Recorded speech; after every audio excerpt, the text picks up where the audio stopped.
Birmingham phoenix और Oval invincible का जो ये मैच आज होने वाला है, इसमें एक प्लेयर ऐसा है जो मेरा फेवरेट भी है और पिछले 2 मैचेस से फ्लॉप भी चल रहा है। इसके बावजूद भी आज भी वो मेरी टीम में होगा और पर आज मुझे उससे उम्मीद है कि लगभग 40 रन वो बना कर जाएगा। अब वो कौन सा प्लेयर है उसके बारे में तो खैर जानेंगे ही जानेंगे, लेकिन इस मैच में एक और चीज है जो आपको थोड़ा सा परेशानियों में डाल सकती है, वो ये कि गेंदबाज कितने रखे जाएं, क्योंकि एक तरफ से जो 3 गेंदबाज हैं तीनों जबरदस्त बॉलर हैं लेकिन उनके विकेट नहीं आ रहे, दूसरी तरफ से जो 3 बॉलर हैं उनके विकेट भी आ रहे हैं और उनको रखना भी पड़ सकता है। अब यहां पर ना 6 गेंदबाजों की लिस्ट में से किन किन बॉलर्स के साथ में चला जाए तो सही ऑप्शन रहेगा, उसके बारे में बात कर लेंगे। तो बर्मिंघम फोनिक्स और ओवल इनविंसिबल का मैच जो कि द 100 मेंस का मैच नंबर 10 है, बात कर ली जाए, जो कि आज रात 11 बजे खेला जाएगा। तो चलिए दोस्तों शुरुआत करते हैं और लाइक के साथ में ना वीडियो का आगाज कर दीजिएगा। अगर मुझे कुछ बदलाव बताना है या फिर कुछ नया आपको बताना है तो वो टॉस के बाद वाली जितनी भी अपडेट्स हैं वो आपको मिल जाएंगी टेलीग्राम पे। टेलीग्राम का लिंक जो मैंने डिस्क्रिप्शन कमेंट सेक्शन में आप लोगों के लिए दिया हुआ है, आप जाकर अभी ज्वाइन करें, अभी जाइए अभी ज्वाइन करें, अभी अभी नहीं किया है तो कर लो, लिंक डिस्क्रिप्शन में। और हाँ, एक और बात मैं आपको बता दूं कि वहां कई बार आपको एड्स नजर आएंगे, फ्रॉड एड्स हो सकते हैं, मत ज्वाइन करना उन एड्स को, क्योंकि अगर वो आपसे पैसे की डिमांड कर रहे हैं ना तो फिर मैं कुछ कर नहीं पाऊंगा। इसलिए जो भी है मेरा पोस्ट देखिए, उसके अलावा वहां जो भी एड्स चल रहे हैं इग्नोर कर दीजिए, क्योंकि वो ऐड टेलीग्राम लगा देता है। कई बार हमारी तरफ से कोई ऐड नहीं आता है, मैं किसी भी चैनल को प्रमोट नहीं करता, ऐसे चैनल को प्रमोट नहीं करता जो पैसे मांगे, ठीक है। चलिए, हाँ, तो डिस्क्रिप्शन में भी लिंक है, टेलीग्राम पर भी लिंक है, ज्वाइन कर लेना। अब बात कर लेते हैं मैदान के बारे में। मैच एजबेस्टन बर्मिंघम में खेला जाएगा। इसी मैदान पर वुमेन का मैच भी होगा। मैंने वुमेन के रिकॉर्ड देखे थे, बहुत कमाल के रिकॉर्ड थे, क्योंकि बैटिंग विकेट मुझे नजर आ रहा था। यहां देख लेते हैं क्या स्थिति है। 116 मैचेस खेले गए हैं, 63 टाइम। सेम वुमेन में भी था, पहले बैटिंग करने वाली टीम जीत रही थी, यहां पर भी पहले बैटिंग करने वाली टीम ने ज्यादा मैचेस को विन किया है। मतलब यहां कह सकते हैं कि पहले बैटिंग करने में फायदा है, और जब पहले बैटिंग करने में फायदा है तो स्कोर भी वही मिलेगा आपको। बर्मिंघम फोनिक्स ने 122 बनाया था पिछला मैच जो हुआ था, जिसमें ट्रेंट रॉकेट ने आराम से चेस कर लिया। उसके पहले चलेंगे तो वहां भी स्थिति कुछ ऐसी ही नजर आई, लेकिन इसके पहले के कुछ मैच ऐसे थे जिसमें 169 का स्कोर आया। अब लास्ट के जो 3 मैचेस है ना, ये तो लो स्कोरिंग रहे हैं, इसमें तो कोई डाउट नहीं है। लेकिन जेम्स विंसी ने एक बार 90 बनाया था, टॉम एसॉप का 50 आया, 118 में भी एक बंदे के 50 हैं, बड़ी देखने वाली चीज़ है ये। यहाँ पे खैर हैरी ब्रूक का नंबर 4 पर बैटिंग करते हुए 15 का स्कोर था, और यहाँ लिविंगस्टन का 39 था। ये जो 4 मैचेस आपके सामने रखे हैं हमने, इनमें से 3 मैचेस में मिडिल ऑर्डर के प्लेयर ने स्कोर किया। सेकेंड इनिंग में अगर हम देखें तो यहाँ पे टॉम बेंटन ओपन कर रहे थे 43, बेन डकेट ओपन कर रहे थे 43, बेन डकेट 92 ओपन कर रहे थे, जैकब बेथल 48। ये प्लेयर ओपन कर रहे हैं सेकेंड इनिंग में, बड़ा स्कोर बना रहे हैं, 50 कर रहे हैं। तो सेकेंड इनिंग का जो ओपनर है ना, अगर अच्छा प्लेयर है, मान लीजिए कि बेन डकेट ही कर रहे हैं, क्योंकि बेन डकेट हैं, एक तरफ विल जैक्स मिल जाएंगे तो बना सकते हो वाइस कैप्टन, कोई दिक्कत वाली बात नहीं है। सेकेंड इनिंग का जो बैटर है वाइस कैप्टनसी की दौड़ में शामिल है। अभी से नोट हो गया, अभी से क्लियर हो गया, यही फायदा है ग्राउंड रिकॉर्ड का, ठीक है। और पहले इनिंग में मिडिल ऑर्डर पर आना है। अब रही बात पावर प्ले की, तो भाई जब सेकेंड इनिंग में टॉप ऑर्डर का प्लेयर स्कोर कर रहा है तो बहुत कॉमन सी बात है कि सेकेंड इनिंग में पावर प्ले में ज्यादा विकेट नहीं है, मैक्स से मैक्स 1 विकेट आपको दिख रहा है, 1-0 1-1, कॉमन सी चीज है। पहली इनिंग में आओगे तो 3 विकेट भी है, 2 विकेट भी है, 0 भी है और फिर 2 विकेट भी है, क्योंकि पहली इनिंग में जो स्कोर करने वाला प्लेयर है वो मिडिल ऑर्डर का प्लेयर है। ऐसा इसलिए ही हुआ है क्योंकि टॉप ऑर्डर के प्लेयर खड़े नहीं रह पाए, जल्दी विकेट चले गए थे। तो पावर प्ले के जो बॉलर हैं, जो नई गेंद से बॉलिंग डालते हैं, जैसे कि जेसन बैरेंड्रॉफ आते हैं, जो नई गेंद से आपको गेंदबाजी करके दे रहे हैं, शाकिब महमूद आते हैं, इनको फायदा मिल सकता है, ठीक है। और एक तरफ ट्रेंट बोल्ट है, एडम मिलने हैं, ये आपके लिए फायदेमंद हो सकते हैं। अब ज्यादातर विकेट ना फास्ट बॉलर्स को मिले हैं, 8 विकेट फास्ट बॉलर के, स्पिनर को सिर्फ 1, 12 विकेट फास्ट बॉलर को, स्पिनर को 0, 8 विकेट फास्ट बॉलर्स को, स्पिनर्स को 3, और यहां पर ना 9 विकेट फास्ट बॉलर्स को मिले हैं। तो अब ये चीज तो आप समझ लीजिएगा कि भैया राशिद खान को अगर वाइस कैप्टन बनाने का विचार कर रहे हो ना, तो थोड़ा सा त्यागना पड़ सकता है, इसको त्याग करना पड़ सकता है, क्योंकि चांसेस तो ये है कि राशिद खान विकेट निकाल भी रहे ना तो 1 या 2 हाईएस्ट, क्योंकि विकेट उस तरह का है नहीं, था नहीं। और अब पिछला मैच भी ऐसा ही कुछ गया कि यहाँ पे स्पिनर्स को विकेट नहीं मिले हैं। हाँ, अगर बल्लेबाज विकेट देना चाहे तो एक अलग बात है। अब आगे बढ़कर अगर दोनों टीम्स के हेड टू हेड की बात कर ले तो पिछला मैच जब इन दोनों टीमें आमने सामने आई थी तो 89 और 93 का स्कोर आया। इसमें साउथी ने 2, बिलिंग्स का 31, जाम्पा अभी नहीं है, विल जैक्स को 2, आमिर को 2 और शकीब महमूद को 2 विकेट मिले थे। इसके पहले जेमी स्मिथ इस टीम में नहीं है, ना ही अली, और एक भी प्लेयर नहीं है, इसको तो छोड़ो। फिर एडम मिलने और सॉर्टर हैं, इनको देख लेना। अब हम बात करते हैं बर्मिंघम फोनिक्स की प्लेइंग 11 के बारे में। क्या स्थिति है? डकेट के साथ में स्मिथ, स्मिथ के बाद Bethell, Clark, Livingstone, Mousley, Donald, Benny Howell, Tim Southee, Milne और बोल्ट है। नई गेंद के साथ में जो गेंदबाजी आपको नजर आएगी ना, वो ट्रेंट बोल्ट करने वाले हैं और साथ में करेंगे एडम मिलने। टिम साउथी ज्यादातर मिडिल ओवर्स और डेथ ओवर में गेंदबाजी करते हैं। अब किसको कितनी गेंदबाजी दी जा रही है? मिलने, साउथी और बोल्ट, ये 3 ऐसे बॉलर हैं जो अपनी 20-20 गेंदें पूरी डाल देते हैं। इनका साथ देने के लिए एक बेनी होवेल है, इन्होंने पिछले मैच में 20 गेंदें पूरी डाली थी और इनको मिली थी 15-15 गेंदें, ये भी ध्यान रखना, ठीक है। इसके अलावा डेन मॉसली का एक ऑप्शन इनके पास में है। यही वो प्लेयर्स हैं जो गेंदबाजी कर रहे हैं। वैसे तो बैथल गेंदबाजी कर लेते हैं पर अभी तक इनको गेंदबाजी नहीं कराई गई है, ऐसा हुआ है। अब वेन्यू रिकॉर्ड में आप देखेंगे बेन डकेट ने इस मैदान के ऊपर 3 बार 50 से ऊपर का स्कोर किया है 24 इनिंग में। हालांकि ये 3 में से 2 50 तो रिसेंटली में, तो आखिरी के 2 मैचेस में है। फिर है विल स्मिथ, 18 में 416, 26 का एवरेज, 150, 100। डोनाल्ड ने ऐसा कुछ खास किया नहीं है। जॉय क्लर्क का 31 का एवरेज है, लेकिन 14 मैचेस में सिर्फ एक ही बार 50 है। जैकब बैथल के पास 19 मैचेस में 2 50 है और 18 का एवरेज है, जो कि गंदा रिकॉर्ड है। लिविंगस्टन के पास में 21 का एवरेज और 1 50 है और डेन के पास में 31 में 27 का एवरेज और 6 बार 50 से ऊपर का स्कोर है, पर इनका बैटिंग डाउन थोड़ा सा नीचे आ जाता है। लिविंगस्टन 7 विकेट निकाल चुके हैं, ठीक है। इसके बाद डेन मॉसली के पास में 36 विकेट्स हैं और 4 विकेट का इनका हाईएस्ट है। और यार डेन मॉसली ने तो बड़ा कमाल कर रखा है। बेनी ओवल के पास 18 पारियों में 21 विकेट्स हैं। फिर आते हैं साउथी के पास में 6 में 14, एडम मिलने के पास में 12 में 17 और ट्रेंट बोल्ट का खाता नहीं खुल पाया है।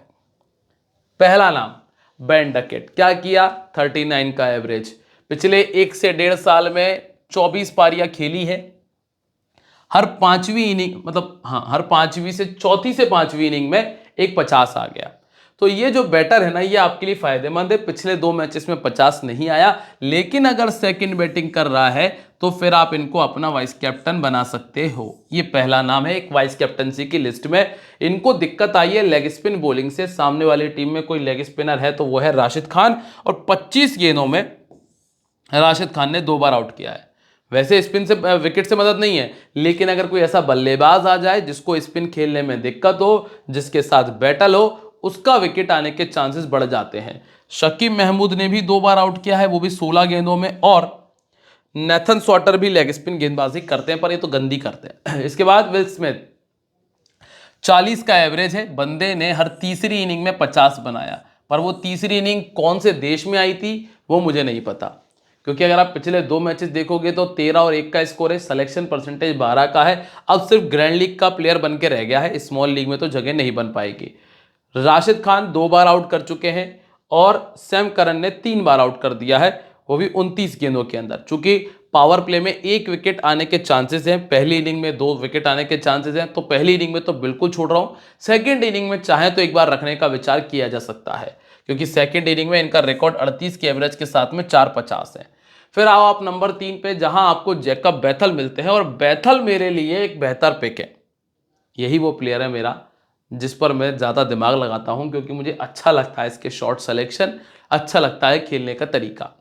तो बैथल मेरे लिए वो डिफरेंशियल पिक है स्मॉल लीग के, जिनका सिलेक्शन परसेंटेज है 30 का, और जिनसे मैं उम्मीद कर रहा हूं कि ज़्यादा नहीं तो 35 प्लस का स्कोर करें। अब 35 कोई ऐसा बहुत बड़ा स्कोर तो नहीं है, लेकिन ये है कि 35 में ये 29% सिलेक्शन की वजह से ये आगे जा सकते हैं। गेंदबाजी भी कर रहे हैं, लगभग 5 या 10 गेंदें डाल जाएंगे। पहले बॉलिंग करते हुए 3, सेकंड बॉलिंग करते हुए 7, और दोनों इनिंग में लगभग 30 का बैटिंग एवरेज है। ऑर्थोडॉक्स ने थोड़ा परेशान किया है, 5 बार आउट हुए हैं। नंबर 4 पर आपको मिलते हैं जॉय क्लर्क, दोनों मैचेस में स्कोर है, फिर भी लोग पता नहीं क्यों टीम में रखना नहीं चाहते हैं। 40% का सिलेक्शन है क्योंकि उतना बेहतर साउंड नहीं करता इनका गेम। 24 इनिंग में 27 विकेट है, सेकंड इनिंग में ज़्यादातर मैचेस में 50 आया है, मतलब 5 मैचेस में 50 आए हैं। और ऑर्थोडॉक्स गेंदबाजी इनको दिक्कत देती है, जिसके सामने ये पहले भी 5 बार आउट हो चुके हैं। और जो ये खिलाड़ी है ना, जॉय क्लर्क, अच्छा प्लेयर है, बढ़िया प्लेयर है, पर टीम में लोग इसलिए नहीं रखना चाहते हैं क्योंकि इनके नीचे आते हैं लियाम लिविंगस्टन, जो कि अनएक्सपेक्टेड प्लेयर है। अनएक्सपेक्टेड प्लेयर को लोग इसलिए रख लेते हैं डर की वजह से कि अगर गलती से चल गया तो 70-80 से कम नहीं बनाएगा, तो मैच वन साइडेड लॉस करा देगा, इसीलिए लिविंगस्टन की जगह बन जाती है, बाकी और कोई रीजन नहीं है। 46 मैचेस में बंदे ने सिर्फ 3 50 बनाए हैं। अगर आप क्लार्क को भी लेके चलते तो ज्यादा सेफ नजर आएगा आपको इनसे, लेकिन इसके बावजूद भी इनका 80% सिलेक्शन है, 18 विकेट है। और राइट आर्म फास्ट बॉलिंग और राइट आर्म मीडियम इनको दिक्कत देती है टॉम करन, और राशिद खान जो है इनको दिक्कत देंगे। 4 बार आउट हो चुके हैं, और साकिब महमूद भी सामने वाली टीम में मौजूद है। इसके बाद डेन मोस्ली, जिनके पास में 40 विकेट और 23 का एवरेज है। अब 6वें नंबर के प्लेयर पे मैं बैटिंग पे तो भरोसा नहीं कर सकता, गेंदबाजी की अगर बात करेंगे तो उतनी गेंदबाजी कर नहीं रहे, क्योंकि टीम के पास में 2-3 ऑप्शन ऐसे हैं जो लगभग अपनी गेंदबाजी पूरी करते हैं। अगर बोल्ट को ऊपर से 1 विकेट भी मिल गया तो वो 20 गेंदें पूरी डालेंगे, साउथी को विकेट मिल गया तो वो 20 गेंदें पूरी डालेंगे। तो ऐसे में अगर ओवर कम होते हैं तो ज़्यादातर ओवर इन्हीं के कम होते हैं, ठीक है। पहले बॉलिंग करते हुए 23 विकेट है, सेकंड बॉलिंग करते हुए 17 है, फास्ट बॉलिंग इनको दिक्कत देती है। अब इसका डोनाल्ड को छोड़ दीजिए क्योंकि अब इनका बैटिंग डाउन नीचे आ गया। हालांकि रिकॉर्ड बहुत तगड़े नजर आएंगे आपको, 650 है, पर जो बैटिंग डाउन है वो मायने रखता है। और इसके बाद है बेनी होवेल ने पिछले मैच में विकेट निकाला, एकमात्र प्लेयर थे जिनको विकेट मिला था। 83% का सिलेक्शन परसेंटेज है, 41 विकेट है, पर ये उतने अच्छे पिक नहीं है, ठीक है। इसके बाद है टिम साउथी ने 25 इनिंग में 28 विकेट निकाले हैं। अगर पहली इनिंग में बॉलिंग कर रहे हैं तो रखने में ज़्यादा फायदा है, सेकंड इनिंग की बॉलिंग में ज़्यादा फायदा नहीं है, ठीक है। एडम मिलने दोनों इनिंग्स के कमाल के बॉलर हैं, और पिछले मैच में चाहे विकेट नहीं मिला पर बंदे ने रन दिए थे मात्र 15 गेंदों में 13, मतलब जितनी गेंदें डाली उतने रन भी नहीं दिए थे, पर विकेट नहीं आया, वो एक अलग सिचुएशन है। और ट्रेंट बोल्ट को 40 इनिंग में 48 विकेट मिल चुके हैं। ये तो खैर ज़्यादातर लोगों की पसंद होते भी हैं। अब इस टीम में आप ये देख रहे हैं 3 गेंदबाज, देखिए तीनों को कोई रखना नहीं चाह रहा है। अब आप आइए सीधा ओवल इनविंसिबल पे, यहां देख लेते हैं कि क्या स्थिति बन रही है। अब अगर आप लोगों ने ना अभी तक भी वीडियो को लाइक नहीं किया है तो पहला काम ये करो कि लाइक कर दो, कमेंट करके मुझे बता दो कि वीडियो कैसा लग रहा है। शेयर कर दिया कि नहीं किया, अभी शेयर भी कर देना, ठीक है। अब यहां देखिए विल जैक्स ओपन कर रहे हैं, इनके साथ में आपको मिलते हैं तवांडा, जिन्होंने पिछले मैच में लगभग 59 के आसपास का स्कोर किया था। फिर नंबर 3 पर आपको मिलते हैं जॉर्डन कॉक्स, और फिर आते हैं सैम करन चूंकि कप्तान है तो गेंदबाजी अपने मुताबिक चल रही है इनकी। डेथ ओवर में भी गेंदबाजी करने आ जाते हैं और पावर प्ले में भी निकालते हैं गेंदबाजी। और इसके अलावा इनके पास में ऑप्शन है जेसन बेरेंड्रॉफ का पावर प्ले में, सकीब, राशिद, ये 4 ऐसे बॉलर हैं जो कि लगभग अपनी गेंदबाजी पूरी करेंगे। इसके अलावा टॉम करन की गेंदबाजी कम हो गई, नेथन सॉटर को कम ओवर करने का मौका मिल रहा है। अब आते हैं ओवल इनविंसिबल की तरफ।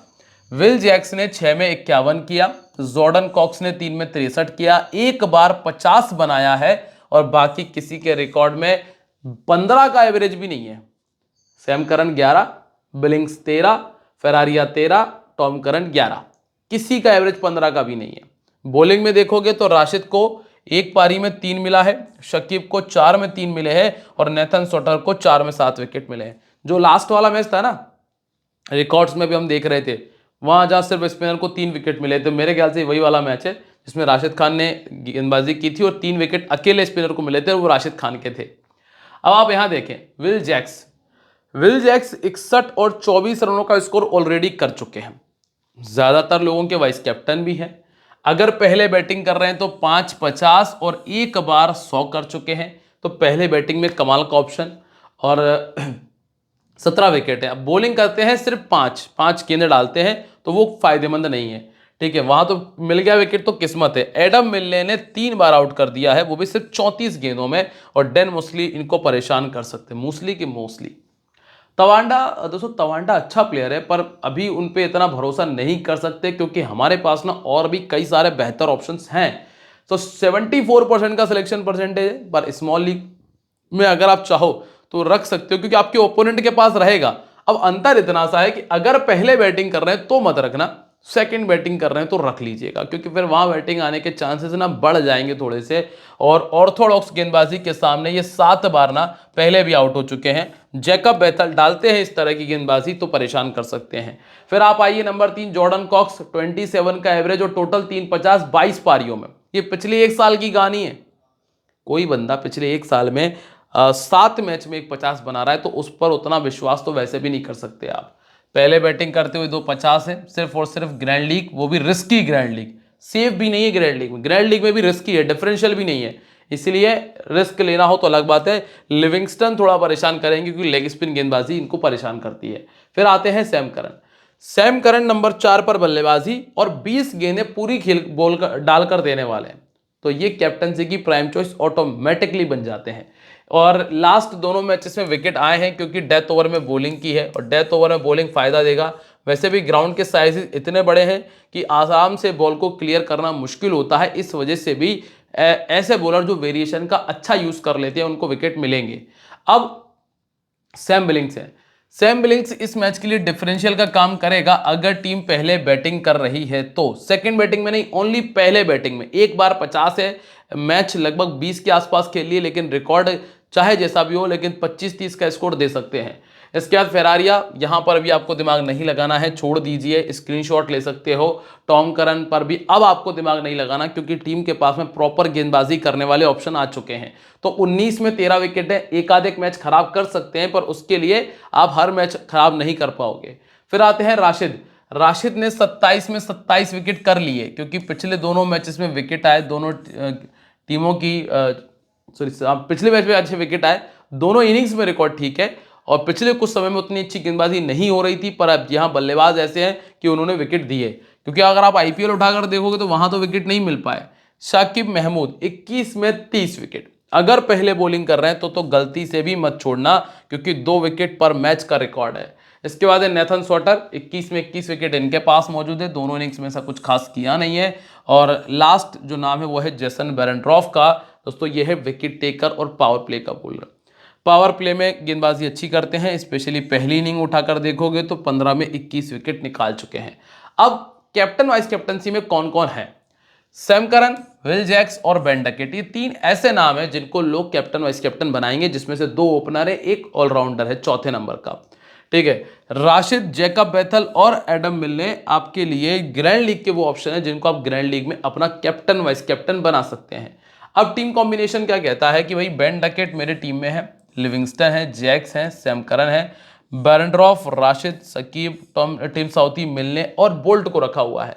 लेकिन चेंजेस हैं बहुत सारे, जैसे कि जॉय क्लार्क मौजूद हैं, जैसे कि बेनी हॉवेल मौजूद है, जैसे कि सैम बिलिंग्स मौजूद हैं। तो ये 3 से 4 प्लेयर ऐसे हैं जो टीम में आना भी चाहते हैं, क्योंकि कुछ ऐसे प्लेयर्स जो फेल हो सकते हैं, जैसे कि जैकब बेथल को कोई टीम में नहीं रख रहा है, तो अगर आप चाहो तो इनको छोड़ दो, लेकिन मेरी टीम में तो ये कंफर्म रहेंगे चाहे चलें या ना चलें। ठीक है, इसके अलावा गेंदबाजी में ये चेंज कर सकते हो कि सेकंड इनिंग में टिम साउथी को छोड़ के आप किसी एक बल्लेबाज को ऐड कर सकते हो, चाहे से वो तवांडा भी हो सकता है। इसके अलावा एडम मिलने दोनों इनिंग में अच्छे हैं, बोल्ट पावर प्ले के लिए बहुत अच्छे, बेरेंड्रॉफ पहली इनिंग के लिए अच्छे, राशिद खान और शाकिब महमूद भी पहली इनिंग के लिए काफ़ी कमाल के बॉलर हैं। अब उम्मीद तो यही है कि आपको समझ में आ गया होगा। अगर कहीं से भी कोई भी दिक्कत है तो टेलीग्राम पे रहोगे ना तो क्लियर हो जाएंगी चीज़ें, ज्वाइन करके रखिएगा। और ध्यान रखिए भाई, दिस गेम में भी हैबिट फॉर्मिंग और financially risky, so please play responsibly. मिलते रहेंगे आप लोगों से अपनी अगली वीडियो में, तब तक के लिए बाय, जय हिंद, जय महाकाल।